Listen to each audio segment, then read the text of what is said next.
Actually मैं सही बात बताऊं तो उस वक्त टाइम भी नहीं मिलता है और हम लोग इतना थक जाते हैं पेपर देकर आने के बाद। मैं बहुत बार रोने लगती थी, मतलब कि अब नहीं हो पा रहा है, रिजल्ट नहीं आ रहा है, मेरा हो नहीं रहा है। आपके साथ में ऐसा हुआ कि एक गर्ल्स की साथ में ये होता है ना कि आप बाहर से यहाँ पर आए हैं? इसके अलावा मैं स्पेशल थैंक यू बोलना चाहती हूँ मेरे भाई को ही, क्योंकि मैंने उसकी काफ़ी ज़्यादा हेल्प ली है। मैं एक गलती कर चुकी हूँ, जो मुझे भुगतना पड़ा है 2020 में। बस वही बात आ गई कि गवर्नमेंट जॉब की तरफ ज़्यादा झुकाव था मेरे माता पिता का, तो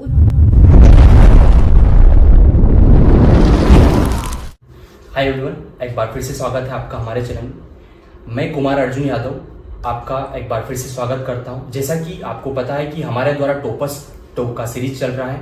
अगर आपने हमारे चैनल पर विजिट नहीं किया है तो आप विजिट कर सकते हैं, वहां पर देख सकते हैं मैक्सिमम टॉपर के हमने वीडियो इंटरव्यू जो है वो ले रखे हैं और डाल रखे हैं। अभी हमारा नेक्स्ट इंटरव्यू शालोनी जी शर्मा मैम का है, तो मैम से जानेंगे उन्होंने कैसे तैयारी की, सारा स्ट्रेटजी भी बताएंगे इस वीडियो में। तो पूरा वीडियो आप जरूर देखिएगा। मुझे लगता है कि इस वीडियो से आपकी सारे जितने भी एस्पिरेंट को डाउट होते हैं किस टाइप से हमें तैयारी करना चाहिए, कहाँ से स्टार्ट करना चाहिए, सारा आपका क्लियर हो जाएगा। तो मैम को सबसे पहले शुभकामना देना चाहेंगे कि उन्होंने प्रथम प्रयास में ये सफलता हासिल। Thank you. मेरा नाम सलोनी शर्मा है और 2020 में मुझे एडी स्कूल शिक्षा विभाग का पद मिला है और मैं राजगढ़ जिले की नरसिंहगढ़ तहसील की निवासी हूँ। आपका मैम फैमिली बैकग्राउंड के बारे में जानना चाहेंगे? मेरे माता पिता जो हैं वो दोनों शिक्षक हैं और मेरा भाई है वो यूपीएससी की तैयारी कर रहा है और मेरे परिवार में मेरी दादी भी हैं। आपने सिविल सर्विस का प्रिपरेशन स्टार्ट किया था, तो आपको पहले से ही डिसाइड था कि मुझे इसी फील्ड में जाना है या फिर बाद में ग्रेजुएशन के बाद आया कि हमें इस सर्विसेज में जाना चाहिए? नहीं, मेरा ऐसा कुछ भी डिसाइडेड नहीं था पहले से। मैंने मतलब मेरा जो ग्रेजुएशन चल रहा था उसके लास्ट ईयर तक भी मैंने ऐसा कुछ डिसाइड नहीं किया था। और क्योंकि मेरा कंप्यूटर साइंस था तो वहाँ पे कैंपस में भी बैठने को मुझे मिला था, तो मैं बैठी थी कैंपस में। मेरा इन्फोसिस में सिलेक्शन भी हो गया था, लेकिन फिर मैंने उसको ज्वाइन नहीं किया क्योंकि हम लोगों की जो मिडिल क्लास फैमिलीज होती हैं उसमें ऐसा रहता है कि हमें गवर्नमेंट जॉब की तरफ ज़्यादा झुकाव रहता है ऐसा। और मेरे मम्मी पापा भी गवर्नमेंट जॉब में हैं और मेरा भाई जो है वो यूपीएससी की तैयारी कर रहा था। तो फिर मैंने डिसाइड किया कि मैं भी पीएससी की तैयारी कर लेती हूँ। और क्योंकि मैं संत हृदयराम गर्ल्स कॉलेज से पढ़ी हूँ और संत हृदयराम जी जो थे वो समाज सेवक थे, तो मैं उनसे भी थोड़ा बहुत प्रभावित थी। तो मैंने फिर डिसाइड किया कि ऐसी क्या चीज़ मैं करूँ कि जिसमें जॉब सिक्योरिटी भी हो और जनसेवा भी हो सके। तो फिर मैंने पीएससी करने का डिसाइड किया। आपको नहीं लगता, आपने बताया कि इन्फोसिस जो कंपनी काफ़ी बड़ी कंपनी है, सॉफ्टवेयर कंपनी में काफ़ी अच्छा पैकेज भी मिलता है आपको, मतलब पहले ही आपका प्लेसमेंट हो गया था, देन अभी यहाँ पे इतने लंबे समय के बाद आपका इधर सिलेक्शन हुआ। ये भी कोई सिविल सर्विस में ये नहीं रहता कि यार अपना इतने समय के बाद सिलेक्शन होगा या नहीं होगा, मतलब पॉसिबिलिटी कोई श्योर नहीं रहता कि 100% आपका अपना सिलेक्शन हो जाएगा। तो कैसे आपने मतलब अपने आप को ये रखा कि मुझे फिर यही करना है, मतलब वो भी तो था ना? बस वही बात आ गई कि गवर्नमेंट जॉब की तरफ ज़्यादा झुकाव था मेरे माता पिता का, तो उन्होंने मुझे सजेस्ट किया था कि आप कुछ और भी कर सकती हैं। वो चीज़ ऐसी है कि हम बाद में भी अगर मैं बाद में अप्लाई करना चाहूँ तो इन्फोसिस में कर सकती हूँ फिर भी। तो इसलिए फिर मैंने सोचा कि अभी टाइम है कि मैं सिविल सर्विसेज की प्रिपरेशन कर सकती हूँ और अगर इसमें कुछ नहीं होता है तो फिर बाद में देखा जाएगा, लेकिन मुझे विश्वास था कि हो जाएगा। अब सिविल सर्विसेज का जो आपने प्रिपरेशन स्टार्ट किया था, इसमें आपने कैसे तैयारी की थी? यानी कि जो प्रीलिम्स मेंस इंटरव्यू 3 फेज होता है, तो आपने प्रीलिम्स का पहले स्टार्ट किया था या मेंस से स्टार्ट किया था? मैंने थोड़ी सी गलती कर दी थी। मैंने प्रीलिम्स पढ़ा था पूरा लगभग 6 महीने मैंने प्रीलिम्स पढ़ा, तो मैंने मेंस नहीं प्रिपेयर किया उस दौरान। 18 में मैंने अपना फर्स्ट अटेम्प्ट दिया था, तो मैंने प्रीलिम्स काफ़ी अच्छे से पढ़ा था, लेकिन मेंस मेरा उस वक्त क्लियर नहीं हो पाया क्योंकि मैंने तैयारी ही नहीं की थी उस तरह से। तो मेरी गलती थी वो, लेकिन मैं सबसे कहना चाहूँगी कि इंटीग्रेटेड अप्रोच अपनाएं, आप सब चीज़ों को साथ में लेकर पढ़ें। यानी कि आपका कहना ये है कि मेंस को पहले प्रेफरेंस देना चाहिए, दोनों एक साथ में चलना चाहिए? और दोनों एक साथ हम पढ़ सकते हैं, और लेकिन जब जैसे प्रीलिम्स का नोटिफिकेशन आ जाता है 1-2 महीने पहले हमें पता चल जाता है, तो फिर आप डेडिकेटेडली पढ़ सकते हैं प्रीलिम्स को, बाकी उसके पहले आप मेंस भी पढ़ते चलें। मैं जानना चाहूँगा जो मेंस और प्रीलिम्स का आपका स्ट्रेटजी क्या था? प्रीलिम्स में तो हमें जैसे ऑप्शंस आते हैं टिक करना रहता है, फैक्चुअल क्वेश्चंस रहते हैं, तो फैक्ट्स पढ़ने की आवश्यकता है। तो हम उसके लिए फैक्ट जो है वो पढ़ सकते। लूसेंट एक बुक होती है, उसमें ज़्यादातर MPPSC के लिए कवर कर लेती है वो, तो हम उसको पढ़ सकते हैं। और करंट अफेयर्स के लिए हम टॉपिक्स कवर कर सकते हैं। लेकिन अभी जैसे नया सिलेबस आया है उसके अकॉर्डिंग 10 यूनिट्स दे रखी है, उसमें इक्वल वेटेज दिया गया है कि 10-10 क्वेश्चंस आने वाले हैं। तो जो भी टॉपिक्स दिए उनको कवर करना है हमें। और ऑब्जेक्टिव्स जो रहते हैं, टेस्ट सीरीज रहती है, हम उनको ज्वाइन कर सकते हैं ताकि हमें आइडिया हो जाए कि किस तरह से हमें आंसर टिक करना है, एलिमिनेट किस तरह से करना है किसी ऑप्शन को। तो इस तरह से हम प्रीलिम्स का प्रीलिम्स में MP का वेटेज ज़्यादा रहता है, नंबर ऑफ क्वेश्चन ज़्यादा रहता है। तो थोड़ा सा मुझे बुक वगैरह का भी बता दीजिए आप कि कौन सा बुक फॉलो किया था आपने MP नया सिलेबस आया है उसके अकॉर्डिंग 3 यूनिट्स जो हैं वो MP से रिलेटेड है। तो हमें MP को 30 क्वेश्चन लगभग आते हैं MP के, तो हमें MP को ज़्यादा फोकस उस पर रखना चाहिए। और MP के लिए बुक कौन सा था? MP के लिए बुक मैंने पुणेकर की पढ़ी थी और एक मुकेश माहेश्वरी की भी बुक मैंने पढ़ी थी पहले।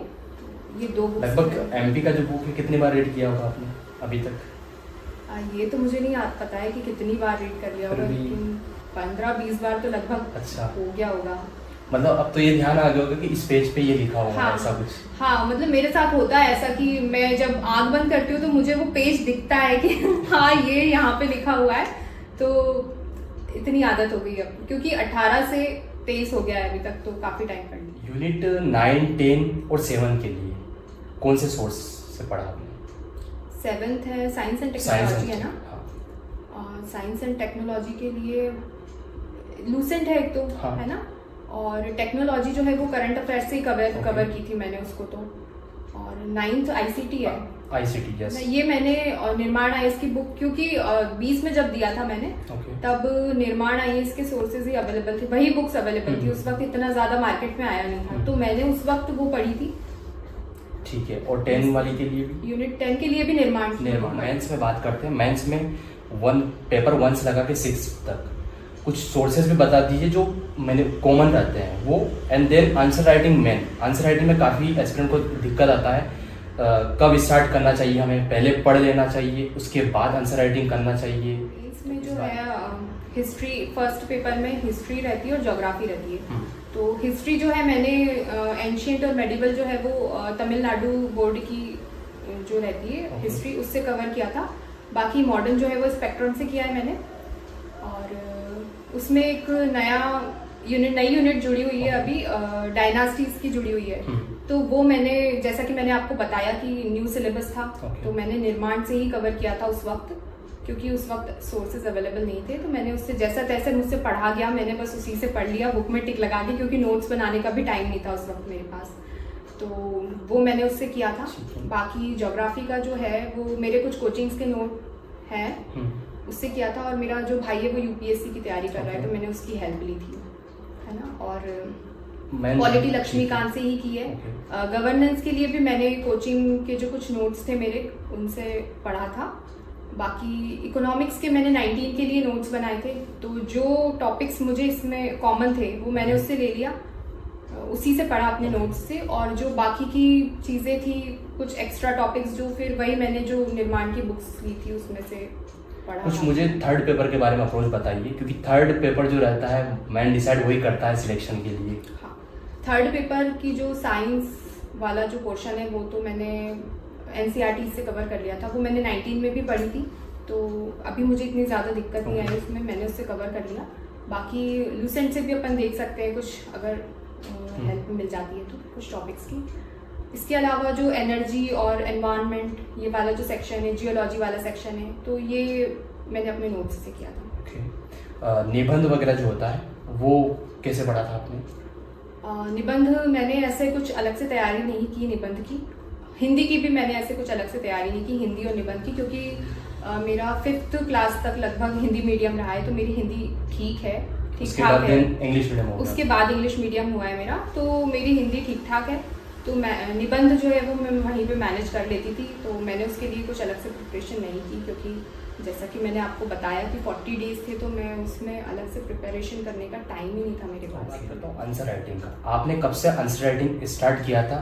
मतलब मेरे कहने का मतलब ये ऐसा है कि आपने पहले पढ़ लिया था उसके बाद आंसर राइटिंग किया था, या फिर पहले से ही साथ में पैरेलल स्टार्ट किया था? नहीं, मैंने पहले पढ़ लिया था। जैसे जो न्यू कमर है उनको Okay. एक बार तो कम से कम जो सिलेबस है वो कवर कर लेना चाहिए। फिर उसके बाद वो लिखना स्टार्ट कर सकते हैं धीरे धीरे टॉपिक वाइज। जैसे उन्होंने कोई सा एक टॉपिक कवर कर लिया है, फिर उस पर वो क्वेश्चंस लिखना स्टार्ट कर सकते हैं प्रैक्टिस के लिए। तो थोड़ा पहले मुझे लगता है पढ़ लेना चाहिए, उसके बाद ही। ऐसे भी होता है कि जब पेपर हम लिखने बैठते हैं तो पेपर पूरा कवर हुआ था, या फिर क्वेश्चन नहीं बन रहे, पेपर छूट रहा है, स्पीड स्लो आ रहा है? टेस्ट सीरीज में तो ऐसा होता है, जब हम स्टार्टिंग में लिखने जाते हैं तो पेपर छूटता है, हम लोग मतलब हमारा दिमाग उतनी जल्दी प्रोसेस नहीं कर पाता है। लेकिन हम लोग प्रैक्टिस करते हैं धीरे धीरे। मॉक टेस्ट इसीलिए है ताकि हम लोग उसमें परफेक्ट हो सके।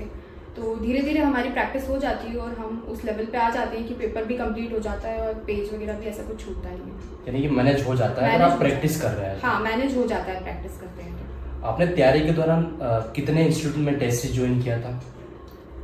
मैंने मतलब एक ही टेस्ट सीरीज में ज्वाइन करती थी, जैसे 2-3 नहीं की मैंने कभी भी। मैंने कौटिल्य एकेडमी की दी थी स्टार्टिंग में मेंस की टेस्ट सीरीज। फिर क्योंकि 19 में बहुत लंबा समय था तो मैंने कौटिल्य एकेडमी में दी थी कुछ टाइम के लिए, और फिर मैंने MGICS की भी ज्वाइन की है। बाकी 20 के लिए मैंने टेस्ट नहीं दिए। कितने टेस्ट हमको देना चाहिए कि हाँ उतने में अपन आराम से मैनेज कर सकते हैं और आराम से प्रैक्टिस हो जाती है हमारी? अगर आप न्यू कमर हैं और अभी लिखना सीख रहे हैं तो फिर हमें पूरी मतलब 15 से 20 लगभग टेस्ट भी लिख लेना चाहिए, है ना। तो उससे हमें प्रैक्टिस हो जाती है कि कैसे लिखना आ जाता है कि किस तरह से लिखना है। क्योंकि हमें कोई बताने वाला होता है, फिर हम टेस्ट देते हैं तो कि आपकी यहाँ गलती, आप इसको करेक्ट कर सकते हैं। लेकिन अगर जैसे मैं हूँ, अब मेरी तैयारी हो चुकी है, मैं पहले टेस्ट दे चुकी हूँ, तो अब अगर मैं सिर्फ एक एक टेस्ट भी देती हूँ हर सब्जेक्ट का एग्जाम के पहले, तो फिर वो मैं मैनेज कर सकती हूँ। और बाकी सबकी अपनी अपनी कैपेबिलिटीज है कि वो किस तरह से कर पा रहे हैं। कई सारों के मन में एक मिथ रहता है कि इंग्लिश मीडियम और हिंदी मीडियम को लेकर ऐसा रहता है कि इंग्लिश मीडियम वालों को कहीं ज़्यादा नंबर मिलते हैं, हिंदी मीडियम वालों को कंपेयर कम मिलते हैं। ऐसा कुछ है, रहता है क्या? नहीं, मुझे तो ऐसा नहीं लगता। क्योंकि बहुत सारे 2020 में भी बहुत सारे बच्चे हैं जो हिंदी मीडियम के हैं और उनके बहुत ज़्यादा मार्क्स हैं मुझसे भी तो मुझे ऐसा बात करते हैं इंटरव्यू का। जो प्रिपरेशन आपने कैसे किया था प्रिपरेशन? इंटरव्यू के लिए मैंने अपना डैप प्रिपेयर किया था पूरा, और करंट अफेयर्स किए थे एक्स्ट्रा। उसके अलावा बस यही। कुछ शेयर करना चाहेगा? आपका इंटरव्यू कैसा रहा था, किस टाइप से प्रश्न पूछे गए थे? हाँ, इंटरव्यू में मुझसे पूछा गया था कि अभी फिलहाल जो अभी 19 वाला इंटरव्यू कि 20 वाला 20 वाला तो मैं भूल चुकी हूँ ऑलमोस्ट 19 वाला बता दो। 19 वाला बता देती हूँ मैं कि 19 वाले में मुझसे मेरी हॉबी के बारे में पूछा गया था, एनवायरनमेंट से रिलेटेड क्वेश्चंस पूछे गए थे, और मेरी पोस्ट के बारे में पूछा गया था जो मुझे 2020 में मिली हुई है, और किस जिले से हैं आप, तो मुझे अभी ये याद आ रहा है। हाँ, उन्होंने ये भी कहा था कि आपको सिलेक्ट कर लिया है, फिर आप वापस से क्यों आए हैं यहाँ पर, तो इस तरह से क्वेश्चन। आपके इंटरव्यू में कितने नंबर थे? शायद अच्छे नंबर थे 2020 में। हाँ, 2020 में मेरे 150 मार्क्स थे। अभी क्या लगता है आपको 2019? अभी मुझे नहीं पता। मुझे 20 में भी नहीं लगता था कि 150 आएंगे, तो अब 19 का भी मुझे ऐसा कुछ पता नहीं कितने आने वाले हैं। देखते हैं क्या। आंसर राइटिंग है 3 मार्कर, 5 मार्कर, 11 मार्कर। इसका आपके हिसाब से फॉर्मेटिंग क्या था? कैसे एक अच्छा आंसर लिखे आप? जो 3 मार्कर था उसमें मैं हमेशा ट्राई करती थी कि 3 पॉइंट्स जो है मैं ऐड कर सकूँ उसमें, और जो 3 पॉइंट्स ऐड कर रही हूँ उसमें भी 2-2 फैक्ट में जो है उसमें जोड़ सकूँ 19 के हिसाब से। 20 में वर्ड लिमिट थोड़ी कम कर दी है, तो आप 2 फैक्ट भी लिख सकते हो उसमें, तो चल जाएगा। 5 मार्कर में ऐसा है कि कुछ क्वेश्चंस जो है वो आप पैराग्राफ्स में भी दे सकते हैं, कुछ पॉइंट्स में भी दे सकते हैं। क्वेश्चन की जो भी डिमांड है उसको समझते हुए हम उसको अटेंड कर सकते हैं। तो 5 मार्कर जो है उसमें हम 5 पॉइंट्स प्रोवाइड कर सकते हैं वहाँ पे। 11 मार्कर में ऐसा है कि हमें 200 वर्ड्स लिखने रहते हैं, तो उसमें अगर हम कुछ डायग्राम्स वगैरह या फ्लो चार्ट्स ऐड कर सकें तो वो ज़्यादा अट्रैक्टिव और अच्छी प्रेजेंटेशन लगती है उसकी, तो हमें मार्क्स उसमें ज़्यादा मिलने की संभावना रहती है और कम टाइम में भी हम उसको अटेम्प्ट कर सकते हैं। टाइम होता है जब हमारे 6 दिन होते हैं, 6 पेपर लगातार होते हैं, उसमें कोई बीच में कोई हॉलीडे नहीं होता है, तो अपने आप को उन दिनों में मैनेज कैसे किया आपने?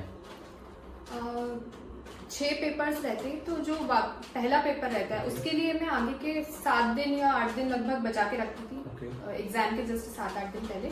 और जो बाकी के 5 पेपर होते हैं उसको मैं पहले ही रिविजन करके उसको रख लेती थी, ताकि मुझे बाद में देखना बस ऐसे हल्की निगाह से, सरसरी निगाह से देखना रहे। और तो फर्स्ट पेपर के लिए मैं 7-8 दिन पहले कंप्लीट करती, और जो बाकी के 6 पेपर रहते थे, एक्चुअली मैं सही बात बताऊं तो उस वक्त टाइम भी नहीं मिलता है, और हम लोग इतना थक जाते हैं पेपर देकर आने के बाद कि नहीं हो पाता रिवीजन। तो मैं तो यही कहना चाहती हूँ कि पहले से ही आप प्रिपेयर करके रखो उसको, बस कुछ अगर आपको टाइम मिलता है तो आप बस थोड़ा बहुत देख सकते हो, क्योंकि हम आज पेपर देकर आ रहे हैं, 3 घंटे लिख कर आएंगे तो हमारा दिमाग वैसे ही थक जाता है, और फिर प्रेशर भी रहता है, तो इतना तो रिवीजन नहीं हो सकता एक साथ। तो अगर कुछ लोग ऐसा करते हैं कि जो सिनॉप्सिस वगैरह बनाते हैं वो उसको जल्दी से रिवीजन हो जाता है, लेकिन मेरे साथ ऐसा नहीं था, मैंने नहीं किया ऐसा। तो मैं तो पहले से ही उसको रिवाइज करके रखती थी, और हम लोग टेस्ट सीरीज वगैरह देते हैं या बार बार रिवाइज करते हैं तो वो हमारे दिमाग में बैठ जाता है। जब हम क्वेश्चन देखते हैं तो हम लिख पाते हैं उसको, ऐसा नहीं है कि हम लिख नहीं पाएंगे। हम जो पढ़ते हैं यहाँ पर पढ़ते हैं, जैसा बुक में पढ़ते हैं, क्या वहीं पर ऐसा प्रेजेंट कर पाते हैं एग्जाम हॉल में? नहीं, वैसा का वैसा तो हम प्रेजेंट नहीं कर पाते वहाँ, लेकिन हमने जिस तरह की प्रैक्टिस की है कि हमें किस तरह से प्रेजेंट करना है, हमारे जो थॉट्स है उसको किस तरह से हमें लिखना है, तो उस प्रकार से हम वहाँ पे प्रेजेंट कर सकते हैं। बाकी वैसा का वैसा तो फिर वो रटना हो जाएगा, और इतना इंसान रट नहीं सकता है, इतना कैसे रट सकता है, बहुत ज्यादा बड़ा सिलेबस है, तो हमारा माइंड जो है उस चीज को प्रोसेस करके। एग्जाम में आपको क्वेश्चन पूरे बन जाते थे, कहीं छूटते थे, या फिर स्पीड वगैरह, मतलब वैसा रहता ना कि इतना लिखते लिखते हाथ दर्द करने लग जाता है, ऐसा कुछ फेस किया? बनने वाली बात यह है कि बहुत सारे क्वेश्चन होते हैं जो नहीं बनते, मतलब 3 मार्कर नहीं बनते, जैसे हिस्ट्री के रहते हैं जो कई 3 मार्कर रहते हैं वो नहीं बनते, या बहुत ज्यादा फैक्चुअल कोई सा 3 मार्कर आया तो वो कभी कभी नहीं बनता है। लेकिन जो 5 मार्कर और जो 11 मार्कर है वो तो नॉर्मली ऐसे रहते हैं कि बन जाते हैं, हमने पढ़ा हुआ होता है तो हम लिख सकते हैं उसके ऊपर। तो 3 मार्कर कभी कभी मैं छोड़ भी देती थी, कुछ 3 मार्कर्स मैंने हिस्ट्री के छोड़े भी हैं। बाकी और हाथ दर्द वाला तो ध्यान ही नहीं रहता है वहाँ पे कि हाथ दर्द भी कर रहा है, और प्रैक्टिस के साथ आ जाता है, फिर ऐसा कुछ हाथ दर्द वगैरह नहीं करता। आपने नोट्स वगैरह बनाए थे क्या, सेल्फ नोट्स? हाँ, मैंने 19 के लिए बनाए थे नोट्स, लेकिन 20 के लिए मैंने नोट्स नहीं बनाए। मैंने बुक्स से जैसे तैसे मुझे जो जहाँ से मिला मैंने वो पढ़ के और एग्जाम दे दिया। मतलब पूरा नहीं बनाया इसमें बाद वाले एग्जाम में आपने? नहीं, क्योंकि मैं 19 के लिए प्रिपेयर कर रही थी, इंटरव्यू था मेरा 19 का, और वो अचानक से कैंसिल हो गया फिर डेट्स आ गई मेंस की कि 40 दिन बाद आपका मेंस है। तो फिर मेरे पास टाइम नहीं था कि मैं नोट्स बना सकूं, तो फिर मैंने बुक से ही जैसे तैसे पढ़ लिया, जो जहाँ से मिला मुझे मैंने उससे पढ़ लिया, और जो कॉमन टॉपिक्स थे वो मैंने अपने पुराने नोट्स से। एक वो होता ना कि हम तैयारी कर रहे हैं और कभी कभी ऐसा होता है कि अब नहीं होगा, मतलब इतना टाइम हो गया है, तो आपने कैसे डील करते थे? क्योंकि आप भी शायद मुझे लगता है काफ़ी लंबे समय से प्रिपेयर कर रहे हैं और अब जाके रिजल्ट आए, क्योंकि एक रिजल्ट का भी वो रहता है कि बहुत डिले हो रहा है, उस वक्त से भी अपन तो मेहनत करते हैं, लगातार लगे रहें, बाकी रिजल्ट नहीं आ रहा, तो आप अपने आप को कैसे मैनेज किया आपने इस समय तक? मुझे लगता है कि मुझे तो मेरी फैमिली ने मैनेज किया है, क्योंकि मैं बहुत बार रोने लगती थी, मतलब कि अब नहीं हो पा रहा है, रिजल्ट नहीं आ रहा है, मेरा हो नहीं रहा है। तो मम्मी, मेरा भाई जो है और मेरे पापा, इन लोगों ने बहुत सपोर्ट किया, और खासकर मेरा भाई जो है वो एक मेंटल सपोर्ट जो है वो उससे मुझे बहुत ज़्यादा मिला। तो मैंने इस तरह से अपने आप को, मेरी फैमिली ने ही मैनेज किया है। तो जैसे आपने बताया कि आपके भाई यूपीएससी का प्रिपरेशन कर रहे हैं और आप एमपीपीएससी का कर रहे हैं, इसका कुछ रहता है, आपको बेनिफिट मिला इसका कि? हाँ, मुझे काफ़ी बेनिफिट मिला है, जैसे कि मैंने आपको अभी बताया भी था कि जो आंसर राइटिंग वगैरह उसमें मुझे काफ़ी हेल्प मिली है, मैं अपने आंसर्स चेक करवा सकती थी, तो मेरी गलतियाँ जो है मुझे बताता था कि किस तरह से इसको सुधारो। तो और नोट्स वगैरह में भी हेल्प मिलती है कि अगर हमसे कुछ नहीं बन रहा है या कुछ समझ नहीं आ रहा है तो हम पूछ सकते हैं कि आप समझा दो हमें, इस तरह से काम। आपके साथ में ऐसा हुआ कि एक गर्ल्स की साथ में ये होता है ना कि आप बाहर से यहाँ पर आए हैं, तो फैमिली का तो नहीं रहता, लेकिन जो आसपास का जो रहता है प्रेशर रहता है कि यार इतने टाइम से प्रिपरेशन कर रहे हैं, या फिर उनको नहीं भेजना चाहिए, यहीं से कर लेना चाहिए, ऐसा कुछ प्रेशर अभी तक? मुझे होता होगा शायद ऐसा प्रेशर, लेकिन मुझ तक नहीं आ पाया अभी तक। मेरे जो मम्मी पापा हैं उन्होंने हैंडल कर लिया और मुझ तक आनी ही नहीं थी बातें। अब मुझे पता चलता है कि हाँ ऐसा भी हुआ था, ऐसा इन्होंने बोला था, वैसा बोला था, लेकिन अब मुझे पता चलता है जब मेरा सिलेक्शन हो गया उसके बाद, तो हम लोगों तक प्रेशर आने ही नहीं दिया कभी हमारे। जो जर्नी रही है इसमें कोई प्लानिंग था क्या आपका, मतलब पहले से प्लानिंग कर रखा था कि हाँ इस टाइम में हमको ये करना, ऐसे पढ़ना है, कुछ प्लानिंग वगैरह डिसाइड करना? नहीं, ऐसा मैंने कुछ डिसाइड नहीं किया था। मैंने सिर्फ जब से पीएससी की तैयारी में मैं आई हूँ, मैंने सोच लिया था कि मुझे यही करना है जब तक सिलेक्शन नहीं होता है। इसके अलावा मेरा कोई प्लान दूसरा नहीं था कि क्या करना है क्या नहीं करना। और प्लान अगर ऐसा था भी कि सिलेक्शन लेना है तो रिजल्ट इतना डिले हो गया कि सारे प्लान्स जो है वो चौपट हो गए। वैसे भी ये था कि हर कोई, जैसे आप तो सक्सेस हो गए हैं अभी फिलहाल में, जो भी पोस्ट मिला है आपको अच्छा पोस्ट मिला है, लेकिन कई सारे मेहनत करते हैं, एफर्ट लगाते हैं, लेकिन नहीं होता है। फेलियर को ऐसा देखा जाता है कि यार वो कितनी मेहनत करता है, उसको फेलियर की नज़र से देखा जाता है। लेकिन एक फेलियर के बाद कोई सफल हो जाता है तो उसको क्रेडिट बढ़ जाती है। तो क्यों ना उस फेलियर को भी थोड़ा सा सपोर्ट करके। हाँ, तो ये जो फैमिली रहती है उसका फर्ज रहता है कि वो सपोर्ट करें अपने, मतलब अगर कोई फेल हुआ है तो उसको सपोर्ट करें, उसको मोटिवेट करें कि आप कर सकते हैं।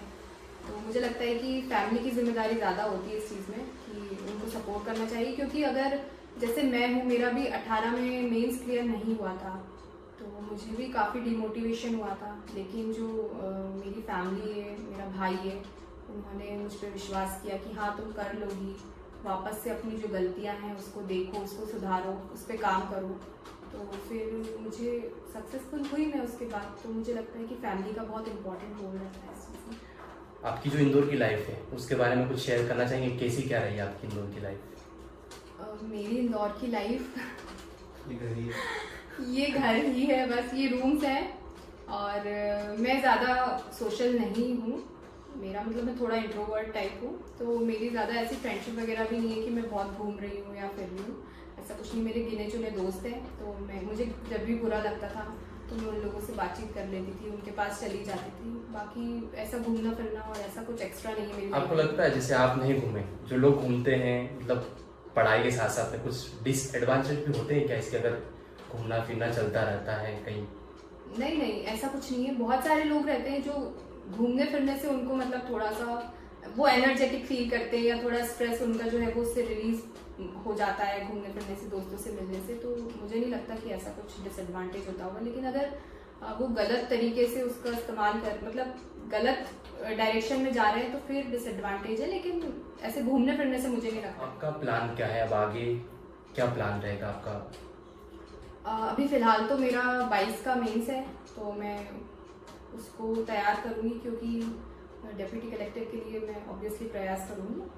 और उसके बाद फिर ट्रेनिंग रहेगी मेरी इसकी और एडी स्कूल शिक्षा विभाग की, तो इसी डिपार्टमेंट में मैं बेहतर करने का प्रयास करूँगी।